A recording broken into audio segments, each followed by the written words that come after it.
It's me, Nat, and I'm here today to speak to you about sewing with a sewing machine and how that relates to occupational therapy. I personally love sewing. I've been sewing since I was a little girl.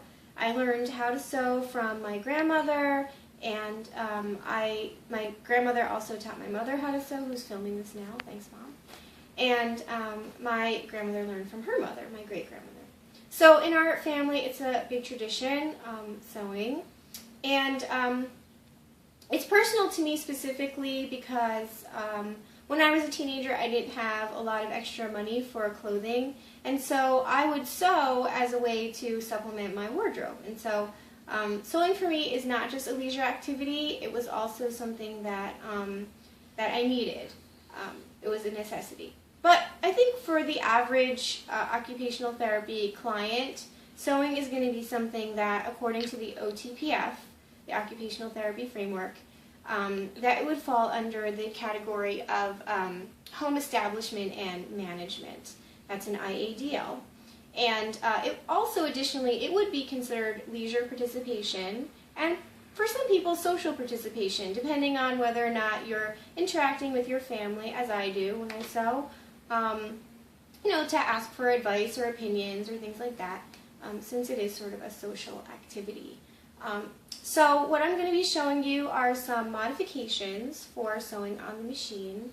I'll show you the normal way first, and then I'll show you some modifications specifically for a client that I've recently had who has RA, that's rheumatoid arthritis, and that's a condition in which your joints swell, particularly in your fingers, and they become stiff, and movement of the hands and grasping is difficult. So I'm going to show you some modifications for that. And then I'm also going to be showing you some additional modifications for a client that possibly would have CVA, that's a stroke, and then which causes limited movement on one side. And also for a someone with an amputation, because I think that is important to address all the different concerns. So I'll be showing you that in just a second, so please join me. Thanks. Hi again. Okay, so here we are, and this is my grandmother's sewing machine. It is very vintage. You can I'll show you, I'll pan back. You can see the whole thing. Sorry for the glare. It's my lamp.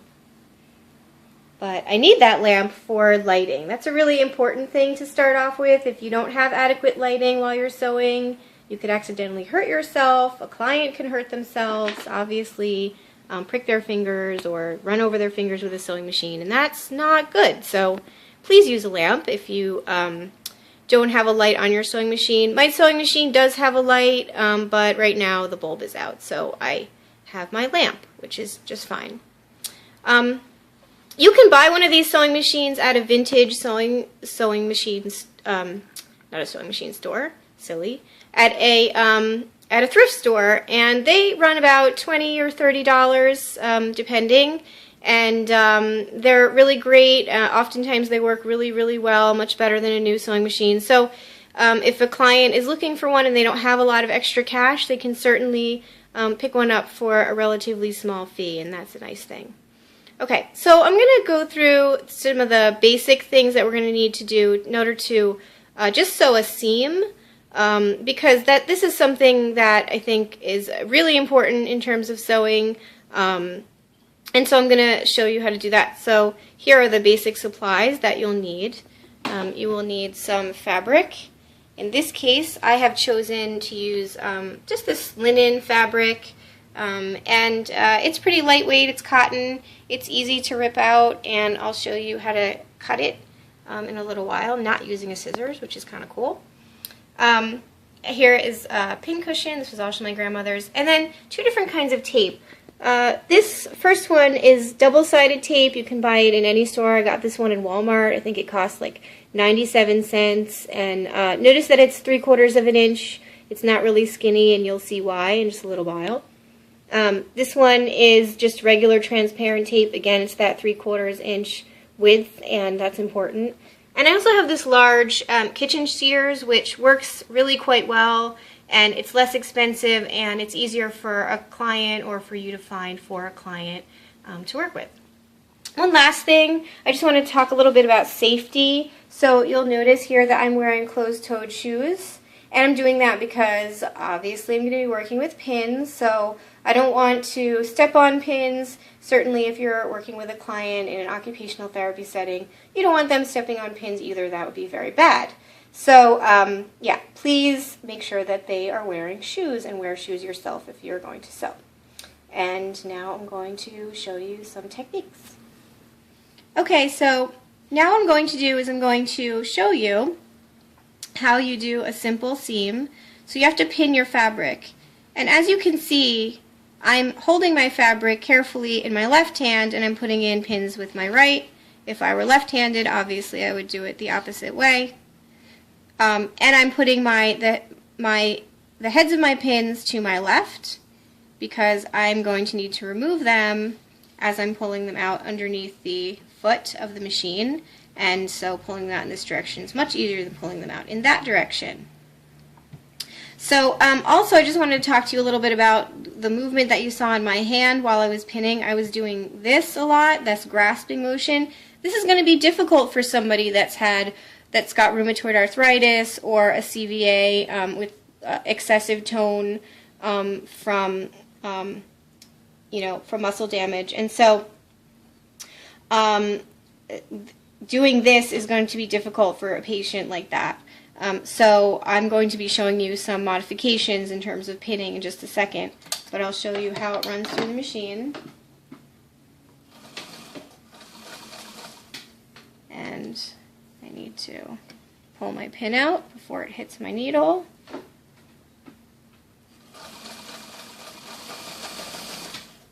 And I'm going to do the same again.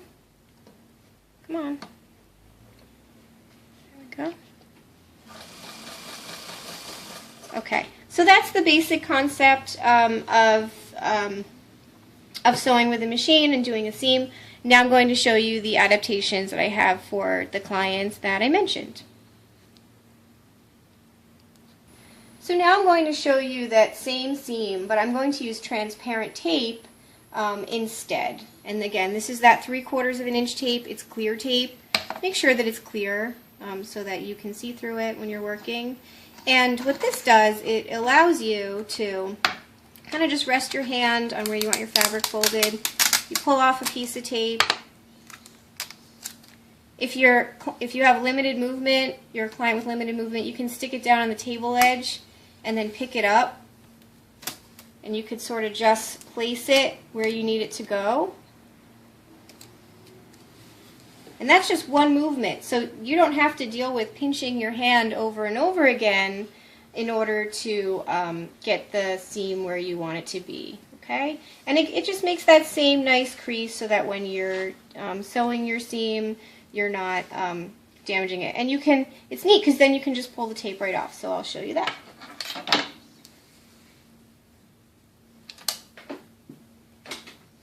And also, I don't have to pull out my pins.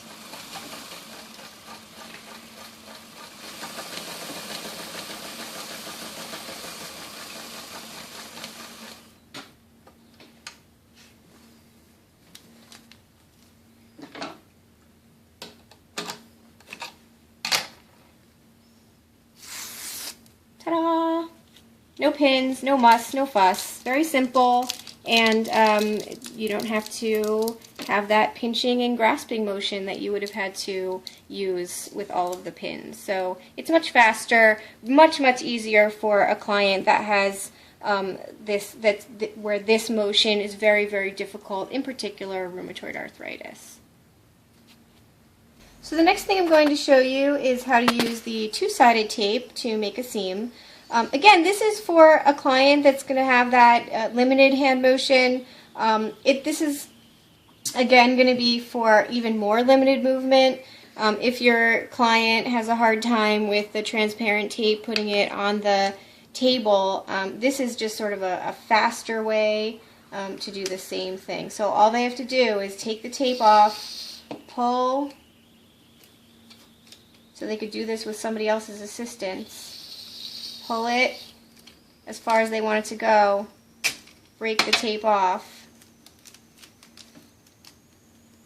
place it on,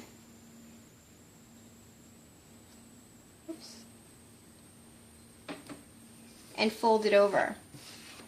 And this is good because then they can get a really teeny tiny seam near the edge, and they can just pull the tape right out from underneath it, which is kind of nice because a lot of times getting a seam near the edge is tricky. So I'll show you that.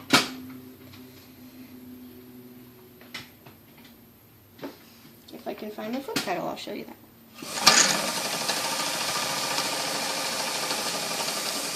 Okay.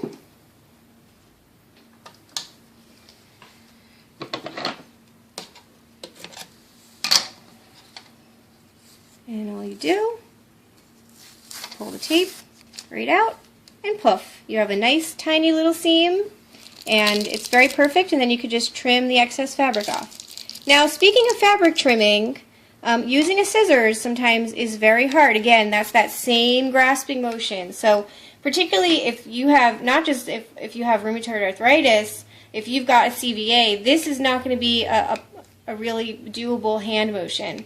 So, and particularly not if you're an amputee for obvious reasons. So here's a really, really simple way to cut fabric. Now, here's my disclaimer.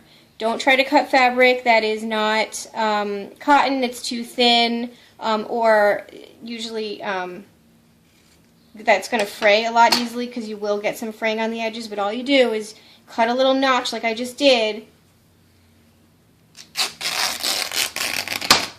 and you tear it down. See that? And it just makes an edge, and then you could just snip off the extra fabric at the end. If you have someone to help you do this, that's great. But then you're not relying on someone constantly to cut your fabric for you, which is kind of nice. Okay, so I'm going to show you some other modifications, some simple modifications. Most sewing machines use a foot pedal, as you see right here.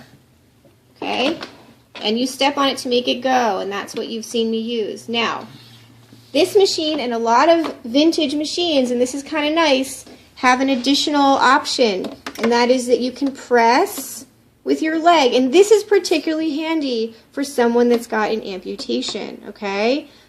So I know also you can have a modern sewing machine fitted with one of these guys, and when you press on it, the machine will go. I have it disabled right now because I don't want a runaway sewing machine, but it does make life a lot easier.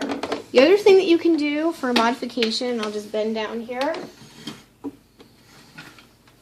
and I'll pick up my foot control, and this is kind of neat, is that you can actually control this just pressing your arm down on it. Thing that I just wanted to address is a little bit of safety. You can see here that in my lap I've got a towel. This is going to be especially important for occupational therapists. If you're working with a client that can't bend over, that has limited mobility, you know, we're working, you know, if they are able to work with pins and they're just not able to get up easily, the thing is, pin can drop. If it drops on the floor, the chances of them being able to retrieve that pin are not as good, and so having a towel in your lap is nice in case you drop a pin. It's good for safety and convenience. So I hope that you enjoyed my presentation, and I hope that this has inspired you to sew. If not for yourself, then at least with a client. When I gave my client with RA these recommendations, she was really excited, and she's looking forward to being able to get back to doing something that she loves as much as I do. Again, I hope that you enjoyed this and it was informative, and have a great day. Bye.